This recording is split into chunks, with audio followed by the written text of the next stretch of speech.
নাওখন এতিয়া জুবিন ক্ষেত্ৰত আছে হয় ইয়াতে দোকানত ৰাখিব বেয়া লাগে ন দাদা মনত পৰে দাদাই যিহেতু কৈছিলে ৰাজাদাই এইটো উদ্বোধনী কৈছে এইটো বহুত কলগছৰ প্ৰতি প্ৰেম তাৰ মানে আগৰ পৰা আছিলে হয় সেইকাৰণে কলগছক লৈ পৰিকল্পনা তাৰপিছত এইবাৰ ওলাই আহিলো হয় এইটো কৰিব লাগিব কৰিছা কিন্তু ভাল দাদাৰে ভিডিঅ' এটা চাইছিলো জুবিনদাৰ কলগছৰ পানী দি চাহ খাই সেইটো চাই কিনে মোৰ বিভিন্ন ধৰণৰ মনত পেলালে যাতে এনে খাব পাৰি কিন্তু চাহ কৰি কিয় খাব নোৱাৰি সেইবোৰ ভাবিলো ভাবি কিনে মই সেনেকে আৰু কলগছডালৰ প্ৰচাৰ কৰিলো আৰু পানীখিনি ওলাই কিবা এটা বস্তু যেতিয়া মানুহে উদ্ভাৱন কৰে তেওঁক সন্মানিত কৰা হয় পুৰস্কৃত কৰা হয় আমি কথা পাতিব লোৱা বাইদেউ গৰাকীও কলগছ বাইদেউ বুলি তেখেত জনপ্ৰিয় নুনমাটি অঞ্চলৰ তেখেতৰ লগত আজি পৰিচয় হওঁ বাইদেউ আপোনাক স্বাগতম জনাইছো অনুষ্ঠানলৈ আপোনাৰ পৰিচয় মোৰ নাম সুমন তালুকদাৰ মই থাকো পূব জ্যোতিনগৰ বাইলে নম্বৰ 2 আৰু মোৰ আজি 2 বছৰে হ'ব এতিয়া কলগছৰ প্ৰডাক্টটো কলগছৰ বিভিন্ন ধৰণৰ চাহ পকৰা লাৰু পিঠা আৰু লগতে চাটনি আৰু বিভিন্ন ধৰণৰ খাদ্য বনাওঁ কিন্তু সময় নহয় যিখিনি সময় হয় সেইখিনি বনাই গ্ৰাহকসকলৰ বহুত এতিয়া মনত এতিয়া হেৰি হৈছে আৰু প্ৰায় ভাল পাইছে খাদ্যবোৰ খাই গ্ৰাহকৰ দৃষ্টি আকৰ্ষণ কৰিবলৈ সক্ষম হৈছে কলগছৰ পৰা নিৰ্মাণ কৰা বিভিন্ন বস্তু বনাই কলগছটো আমাৰ ঔষধি গুণ আমি সকলোৱে জানো কলগছৰ প্ৰত্যেকটো বস্তুৱে প্ৰয়োজনীয় হয় কিন্তু এই কলগছ বাইদেৱে এটা বস্তুকো পেলনি যোৱা নাই আপোনাৰ কলগছৰ পকৰিটোৰ পৰা আৰম্ভ কৰোচোন কেনে ধৰণৰ হয় কলগছৰ পকৰিটো কলগছডালে একোৱে পেলানি নাযায় কলফুলৰ পৰা কলগছৰ শিৰাৰ পৰা মূৰালৈকে গোটেইখিনিয়ে ব্যৱহাৰ হয় কলগছডালৰ পকৰি বনোৱা যায় চাটনিখিনিও বনোৱা যায় তাৰে লাৰুও বনাওঁ কলগছডালৰ গোটেইখিনিয়ে বস্তু খাদ্য একো পেলানি নাযায় কলগছডালৰ লাৰু পিঠা আৰু কলগছডালৰ যিখিনি কাটিলে ৰস ওলাই সেই দি চাহ বনোৱা যায় কলগছৰ পানীৰে লাল চাহ হয় কলগছৰ পানীৰে কলগছৰ যিখিনি গুৰি থাকে বা কলফুলটো থাকে তাৰে চাটনিটো বনোৱা যায় গ্ৰাহকসকলে খাই ভাল পায় পকৰিৰ লগত আৰু কলগছডালৰ যিখিনি পচলা বুলি কয় সেইডাল কাটি কলফুলৰ লগতো বনাব পাৰি আৰু যিটো কলফুলৰ লগত কল লাগে কলখিনিও পকৰাত ব্যৱহাৰ কৰিব পাৰি সেনেকে আৰু বনাই আছো কলখিনি পকৰা তাত আপুনি কিবা আটা ময়দা মিক্স কৰে নে আটা ময়দা নহয় চাউলৰ গুৰি অলপ থাকে আৰু বেচন তাৰমানে সম্পূৰ্ণ থলুৱা সামগ্ৰীৰ থলুৱা পৰা খাদ্য আপুনি পদপথত এতিয়া দোকান এখন দি আছে কলগছৰ সামগ্ৰীৰে নিৰ্মাণ কৰা বিভিন্ন বস্তু ইয়াত উপলব্ধ হয় জানিব পাৰিছিলো আপোনাৰ দোকানখনত জুবিন গাৰ্গ অহাৰ কথা আছিল সেইটো নিশ্চয় সত্য কথা দাদাৰ লগত আজি হল 6 মাহ আগতে দাদাৰ লগত কথা পাতিছিলো ফেচ টু ফেচ দাদাক লগে পাইছিলো কাহিলীপাৰা লগ পাওঁতে দাদাই তেতিয়া সেই সময়ত নাও এখন বনোৱা আছিলে দাদাই মোৰ প্ৰডাক্টটোৰ কথা গমো পাইছিলে বহুত ভাল পাইছিলে দাদা তাৰ পিছত দাদা অহাৰ কথাই আছিলে নাওখনৰ উদ্বোধন কৰাৰ কথা আছিল পিছে নাওখন তাৰে সলনি ৰাজা আদায় কৰিলে উদ্বোধনী তাৰপিছত এতিয়া দোকানত ৰাখিব বেয়া লাগে গতিকে নাওখনৰ কাহিনীটো আচলতে কি হয় জুবিন গাৰ্গক যেতিয়া সাক্ষাৎ কৰিব গৈছিলে তেতিয়া তেওঁ চিনেমাত ব্যৱহাৰ কৰিব পৰাকৈ এখন মানে নাও বনাব কৈছিল নহয় মই কৈছিল নাওখন তাৰমানে মই দাদাক উদ্বোধনী কৰাৰ কথা আছে মোৰ নিজৰ ফালৰ পৰা দোকানত এনেকে দোকানত ৰাখিবৰ কাৰণে তাৰপিছত দাদাই শুনি ভাল পাইছিলে যি ঠিক আছে মই এইটো বস্তু শ্বুটিঙত লগাম বা চিনেমা হলে এইবোৰত এনেকে দাদাই আনন্দিত হৈছিল বিৰাট এইটো বিৰাট আনন্দিত আপোনাৰ দোকানৰ ডেকোৰেশ্যনৰ কাৰণে নাওখন বনোৱাৰ কথা চিন্তা কৰিছিলে তাৰে পিছত জুবিন দাই গম পালে নাওখনৰ কথা দাদাই চাব অহাৰ কথা আৰু উদ্বোধনী কৰাৰ কথা আছিল দাদাই ভাবিছে এইখন কিন্তু মই শ্বুটিঙত হেৰি কৰিম যদি নাও হয় সেইবোৰ বিভিন্ন ধৰণৰ কথা পাতিছিলো দাদাৰ লগত নাওখন এতিয়া জুবিন ক্ষেত্ৰত আছে হয় ইয়াতে দোকানত ৰাখিব বেয়া লাগে ন দাদা মনত পৰে দাদাই যিহেতু কৈছিলে ৰাজাদাই এইটো উদ্বোধনী কৈছে এইটো চিনেমাত থিয়েটাৰত বা শ্বুটিঙত এইটো প্ৰচাৰ কৰি দিয়া গৈছে দাদাৰ কথাখিনি জুবিনদাৰ কথাখিনি এইখিনি কোৱা গৈছে এতিয়া আপোনাৰ এইখিনি কথা বাদ দি আমি আহিছো আপোনাৰ আগৰ পৰ্যায়লৈ আপুনি এগৰাকী গৃহিণী ঘৰৰ ব্যস্ততা বিভিন্ন কাম কাজ থাকে তাৰ মাজত এই কলগছৰ পৰা সামগ্ৰী নিৰ্মাণ বিক্ৰী এই ধৰণৰ ধাৰণাটো মনলৈ কেনেকে আহিলে মানে দাদাৰে ভিডিঅ' এটা চাইছিলো জুবিনদাৰ কলগছৰ পানী দি চাহ খাই সেইটো চাই কিনে মোৰ বিভিন্ন ধৰণৰ মনত পেলালে যাতে এনে খাব পাৰি কিন্তু চাহ কৰি কিয় খাব নোৱাৰি সেইবোৰ ভাবিলো ভাবি কিনে মই সেনেকে আৰু কলগছডালৰ প্ৰচাৰ কৰিলো আৰু পানীখিনি ওলাই চাহ প্ৰথমতে মই খালো তাৰপিছত ওচৰৰ চুবুৰীয়া আমাৰ ঘৰৰ মানুহ খাই চালে ভালে পালে তাৰপিছত পকৰীও হয়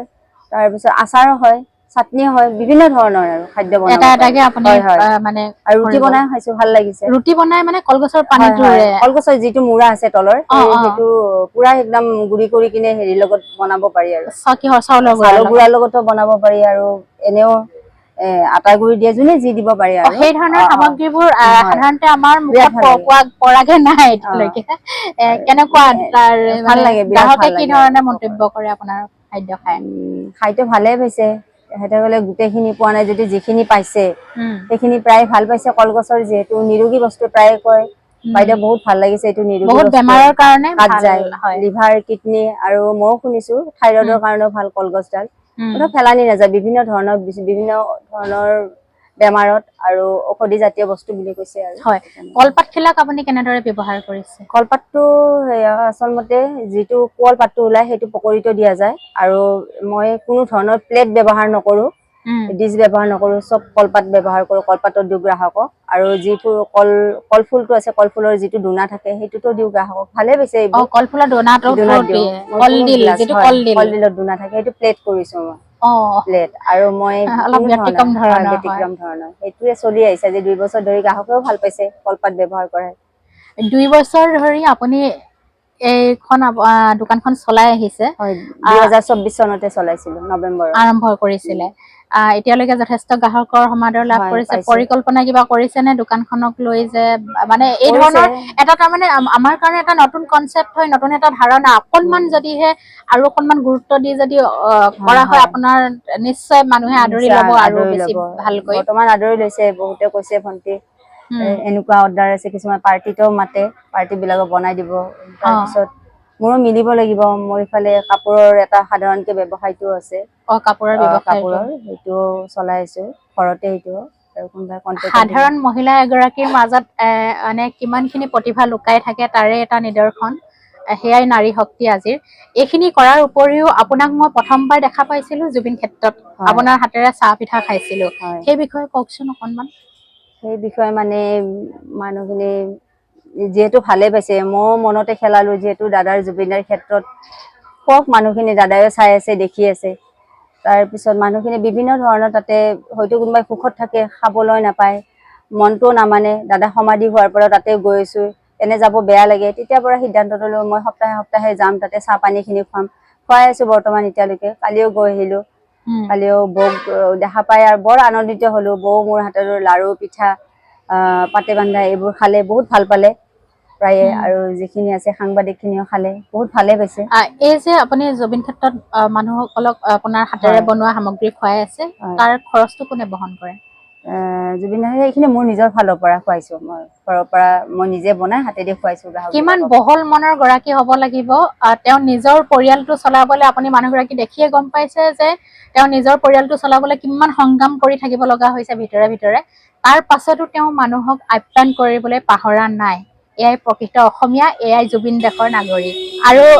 কি ক'ব আপোনাৰ এই দোকানখনৰ পৰিকল্পনা বা নতুন মানে কি চিন্তা চৰ্চা কৰিছে? চিন্তা চৰ্চা মোতকে গ্ৰাহক বিলাকে বেছি চিন্তা চৰ্চা কৰিছে, আৰু সিহঁতে কয়, এইটো এটা খুব ভাল কথা। বহুত সেইটোও ভাল লাগিছে, আনন্দিত। সিহঁতে মোৰ হয় বহুত ভাবিছে, বা অমুক জেগাত এখন তাতে আপোনাৰ দোকান আৰু চেল যাব, তাতে ভাল এখন দোকান বহাই দিওঁ। কিছুমানে কয় ইয়াতে কৰিব দিছে, ভাল এখন দোকান নাই, কিছুমানে সহায় কৰিব এনেকেও আগবাঢ়ি আহে। পদপথৰ পৰা আপুনি এটা ঘৰলৈ নিয়াৰ কথা চিন্তা কৰিছে নে? কৰি আছো, বৰ্তমান টকা পইচাও অলপমান হাতত সেনেকে যোগাৰ পাতি হোৱা নাই। এই যে ব্যৱসায় প্ৰতিষ্ঠান আপোনাৰ ক্ষুদ্ৰ উদ্যোগ মানে নিজাববীয়াকে কৰি আছে, ইয়াত বহুতৰ মানে কি হয়, হাজবেণ্ড ৱাইফ এনেদৰে কিছুমান মানুহ মানে এটা টিম হৈ কেতিয়াবা কাম কৰে, কিন্তু এইখন দোকানত আপোনাক অকলে সদায় দেখা গৈছে। আপুনি কেনেদৰে চম্ভালি লয়? চম্ভালি আছিলো, আগতে একজন ল'ৰা আছিল, সিও টাইম দিব নোৱাৰে। আৰু মই ষ্টল ললে কেতিয়াবা বাহিৰত গলে কেতিয়াবা লৈ যোৱা যায়। মোৰ লগত গ্ৰুপ আছে 3জনী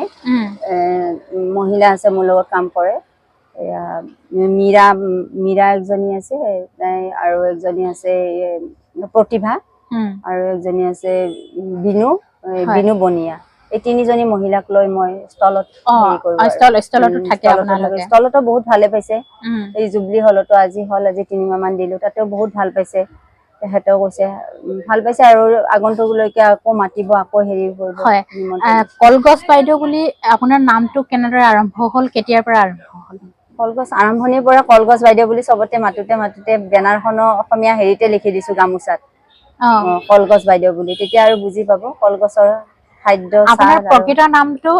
আছিলে সুমন সুমন সুমন কিন্তু সুমন বুলি ক'লে এতিয়া হয়তো চিনি নাপায় কলগছ বাইদেউ কলগছ বুলি বাইদেউ ক'লে বুলি বহুতে চিনি পায় এইটো গম পায়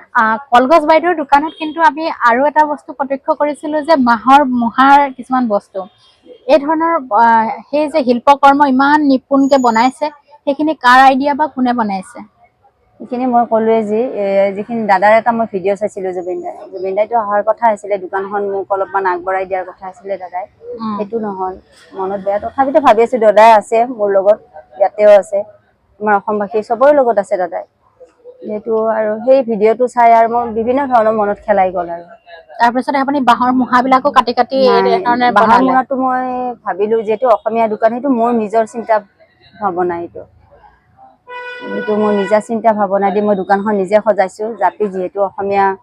আমাৰ দোকান অসমীয়া সংস্কৃতি চব থাকিব লাগিব তাতে জাপি শৰাই সেইবোৰ এই কথাখিনিতে আপোনাক এটা কথা সুধো আপুনি কিমানলৈকে পঢ়া শুনা কৰিলে মই হাই ছেকেণ্ডাৰী ছেকেণ্ড ইয়াৰ মোৰ মাৰ ঘৰ ইয়াতে গুৱাহাটীত SB দেউৰা কলেজত পঢ়িছিলো ছেকেণ্ড ইয়াৰ ছেকেণ্ড ইয়াৰলৈকে পঢ়ি আপোনাৰ সৃষ্টিশীল মনটোৰে ইমানখিনি কাম কৰিছে আপুনি আগলৈ আৰু কিয় পঢ়াৰ কথা চিন্তা নকৰিলো আৰু ভবা নাছিলো যিহেতু লাভ মেৰেজ আহি গ'লে সেইখিনি সময়ত আৰু ভবাই নাছিলো আৰু মা দেউতাতো পঢ়িবৰ ইচ্ছা আছিলে আৰু ভগৱানৰ আৰু ইচ্ছা আৰু সেইখিনি সময়ত আৰু বহুত কিবা কিবি কিন্তু ভিতৰত যে প্ৰতিভা আছিলে সেইকাৰণে এতিয়া ওলাই পৰিছে আপোনাৰ সঁচাকৈ মানিব লাগিব আপোনাৰ প্ৰতিভাখিনি আপুনি এনেগৰাকী মহিলাই যেতিয়া সুযোগ সুবিধা পায় নহয় তেওঁ আমাৰ অসমখনক বিশ্ব দৰবাৰত পৰিচয় কৰাই দিবৰ কাৰণে তেওঁ বহুতখিনি কৰিব পাৰিব সুযোগ দিয়ক তেওঁক আপোনালোকে আহক নিজে এবাৰ কলগছৰ বনোৱা বিভিন্ন খাদ্য গ্ৰহণ কৰি চাওক আৰু একবাৰ মই প্ৰাঞ্জনবা চিৰিয়েল যি কৰে প্ৰাঞ্জনবাই চিনি পাব মই প্ৰাঞ্জনবা ৰাজগড় ছোৱালী হাই স্কুলত পঢ়ি আছিলে বা তেতিয়াও আমি আছিলো ক্লাছ 6 নে 7ত প্ৰাঞ্জনবা চিনি পাই চাগে চিৰিয়েল যি কৰে বা তেতিয়া বাহঁত 9-10ত আমাক নেহেৰু ষ্টেডিয়ামত নিছিল তেতিয়াও মই কিবা এটা কলগছৰ বিষয়ে মই তেতিয়া কিবা এটা কল খাইছিলো কল খাওঁতে তেতিয়াও কলটো দি কি বনাই তেতিয়া মই এটা ভাবিছিলো মাইণ্ডত তাৰপিছত ছেকেণ্ড টাইম দাদাৰ ভিডিঅ'টো চালো সেইটো সেনেকে এইবোৰ ভাব লৈ বহুত কলগছৰ প্ৰতি প্ৰেম তাৰ মানে আগৰ পৰা আছিলে হয় সেইকাৰণে কলগছক লৈ পৰিকল্পনা তাৰপিছত এবাৰ ওলাই আহিলো হয় এইটো কৰিব লাগিব কৰিছা কিন্তু ভাল পাইছে লাভৱানো হ'ল খিনি বহুতে প্ৰায় ভাল পাইছে আগবাঢ়ি আহিছে আমি আজি এতিয়া কি খাম কলগছৰ পকৰা খাম কলপাতত বনোৱা পিঠা খাম আৰু চাটনি আছে লাৰু পিঠা আছে কলগছৰ ওচৰত লাৰু পিঠাটো মানে পিঠাগুৰি লাৰু হয় কলগছৰ কলফুলৰ লাৰুটো কেনেকুৱা ধৰণে কলফুলৰ লাৰুটো যে কিছুমানে নাৰিকল দি যিটো বৰা চাউলৰ পিঠাটো বনাই নাৰিকল দি বনাই নাৰিকল দি মই বনাও কলফুলেদি বনাও কলফুলটো যি আছে এই কলফুলটো দি ৰুকি বা কিছুমানে বইল কৰি সেনেকে বনাব পাৰে তেতিয়া চুগাৰ থকা মানুহ বিভিন্ন ধৰণৰ বেমাৰী খাব পাৰে বৰা চাউলটো নাখায় কিছুমানে পিঠাটো আপুনি ঘৰত এতিয়া মানে কলগছৰ বাৰী এখন লগাই লৈছে চাগে নাই মোৰ বাৰী নাই সেইটো ক'ব গ'লে আমাৰ ওচৰৰ পাজৰৰ মানুহখিনি সহায় কৰে মোৰ দোকানখন আগবঢ়াবৰ কাৰণে সিহঁতে বহুত ভাল পাইছে এদিনত মানে কেইজোপা কলগছ কাটিব লগা হয় আপুনি এদিনৰ সপ্তাহত দুইডাল লাগে আৰু সপ্তাহত দুইডাল কলগছ লাগে কলফুলটো থাকে আৰু কাৰণ আপুনি কলগছৰ গোটেই গছজোপাকে ব্যৱহাৰ কৰি আহিছে গছজোপাকে একো পেলাই নাযায় তেনেহলে পেলনি যোৱাৰ ভিতৰত আপোনাৰ চাগে সেই শুকান ঠাৰিকেইডাল আছে নে শুকান ঠাৰিকেইডালৰ ঠাৰিখিনিও কামত আহে কিন্তু ঢাৰি বনাব পাৰি নহয় কলৰ ঢাৰি অৱশ্যে বনাব পাৰি কিন্তু সেইটো মই কৰা নাই টাইমো নহয় তাৰে সাৰ কৰো আৰু সাৰ বনোৱা যায় শুকাই কিনে যিটো আমাৰ সাৰ বুলি কয় ঘৰুৱা সাৰ চৌদা সাৰ খাই সেইটো ঘৰুৱা সাৰ বনাই খালে কলৰ বাকলিৰ পৰাহে বনাইছিল বনাব পাৰি ঠাৰি দিও বনাব পাৰি এইটো এটা কথা একো পেলনি নাযায় কলৰ আৰু কলগছৰ শিপাখিনিৰ বিষয়ে কওকচোন শিপাটোৰ আপুনি ব্যৱহাৰ কৰিব লৈছে কলগছৰ শিপাটো সাৰ যিটো সাৰত ব্যৱহাৰ কৰিব পাৰি আৰু যিটো ক্ষীৰা আছে চাহপাতৰ লগত বা গুৰিৰ লগত মিহলি কৰি সেইটো লাল চাহত এনেকে কৰি খাব পাৰি মই যিটো ক'লো কলৰ পানী আছে তাতে দিব পাৰি আৰু কলৰ পানী খাবচোন কলৰ পানী জুবিন গাৰ্গেও খাইছিলে বহুত স্বাস্থ্যসন্মত হয় আৰু আপোনালোকৰ যদি এলাহো লাগে কলগছ বাইদেউৰ দোকানত আহিব কলগছৰ পানীৰে চাহো খাব পাৰিব একো অনিষ্ট নাই কলগছডাল বহুত বেমাৰত ভাল কোনো বেমাৰত এইটো বাধা নাই কলগছডাল চবে খাব পাৰিব কলগছৰ একো পেলনি নাযায় নিশ্চয়কৈ এটা থলুৱা উদ্যোগ একক প্ৰচেষ্টাৰে এগৰাকী মানুহে নীৰৱে কৰি গৈ আছে নীৰৱে চেষ্টা চলাই আছে তেওঁক অকণমান আপোনাৰ মোৰ সহযোগিতাৰ প্ৰয়োজন। আহক তেওঁক আমি আগুৱাই নিওঁ। তেওঁক আগুৱাই নিয়া মানে কেৱল এগৰাকী মহিলাক সহায় কৰাই নহয়, আমাৰ সমাজখনক উন্নতিৰ পথেৰে পোহৰৰ দিশেৰে এখোজ আগবঢ়াই নিয়াত সহায়ক হ'ব। নিশ্চয়কৈ কলগছ বাইদেউ আপোনাক ধন্যবাদ জনালোঁ। কথা পাতি ভাল লাগিলে। আপোনাৰ প্ৰচেষ্টাই আপোনাৰ সপোনে পূৰ্ণতা পাওক। আমি আপোনাৰ কলগছৰ চাহৰ দোকানত এতিয়া চাহৰ জুতি ল'ম। হয়।